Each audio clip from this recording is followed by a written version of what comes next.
ఏపీలో అధికారాన్ని దక్కించుకునేందుకు కూటమి సర్వశక్తులు ఒడ్డుతోంది. 3 పార్టీలు సమన్వయంతో ముందుకు సాగుతున్నాయి. అయితే కూటమి ప్రభుత్వం అధికారంలోకి వస్తే పవన్ పాత్ర ఏమిటి అన్నది బలంగా చర్చ జరుగుతోంది.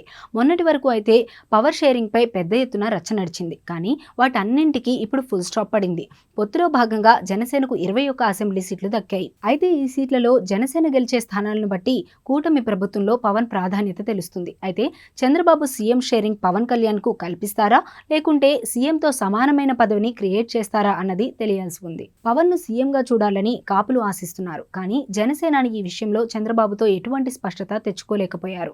పైగా గత ఎన్నికల్లో తనను గెలిపించి ఉంటే ప్రశ్నించి ఉండేవాడినని, పవర్ షేరింగ్ విషయమై గట్టిగానే మాట్లాడి ఉండేవాడినని చెప్పుకొచ్చారు.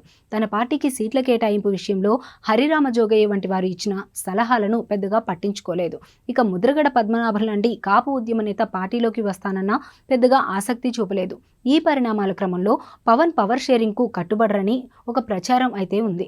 అయితే కూటమి ప్రభుత్వం అధికారంలోకి వస్తే మాత్రం క్రియాశీల పాత్ర పోషించేందుకు సిద్ధమని పవన్ ఇండికేషన్స్ ఇస్తున్నారు. అందుకే కూటమి ప్రభుత్వం అధికారంలోకి వస్తే పవన్ ఏ పదవి తీసుకుంటారు? మంత్రి పదవా, లేకుంటే డిప్యూటీ సీఎం హోదా, లేకుంటే అంతకు మించి పదవిని సృష్టిస్తారా? రాష్ట్ర కేంద్ర ప్రభుత్వాల మధ్య సమన్వయకర్తగా నియమిస్తారా?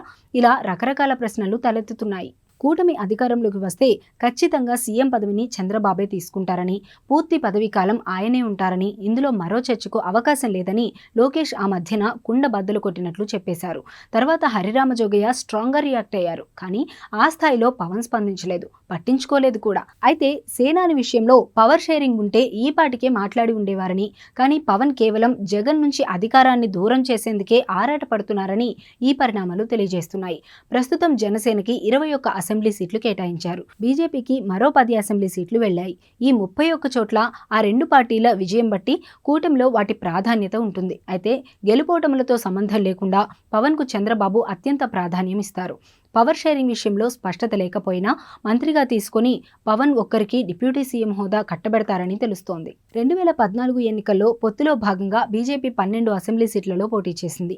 కేవలం 4 చోట్ల మాత్రమే గెలిచింది. కానీ ఆ పార్టీకి 2 మంత్రి పదవులు దక్కాయి. అదే సమయంలో టీడీపీ ఎంపీల్లో కేంద్ర మంత్రులుగా ఇద్దరికి అవకాశం ఇచ్చారు.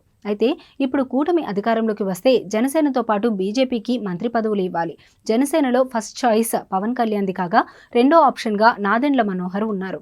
కమలం పార్టీకి సంబంధించి సుజనా చౌదరి ఉన్నారు. విష్ణుకుమార్ రాజుతో పాటు సత్యకుమార్ పేరును పరిగణలోకి తీసుకోవాలి. కానీ పవన్ విషయంలో చంద్రబాబు అత్యంత ప్రాధాన్యం ఇవ్వాల్సి ఉంటుంది. తాను సీఎం పదవి చేపట్టినా అందుకు సమానమైన పదవి పవన్ కి ఇస్తేనే జన సైనికులు సంతోషపడేది. లేకుంటే మాత్రం అధికారంలోకి వచ్చిన తర్వాత కూడా చికాకులు తప్పవు.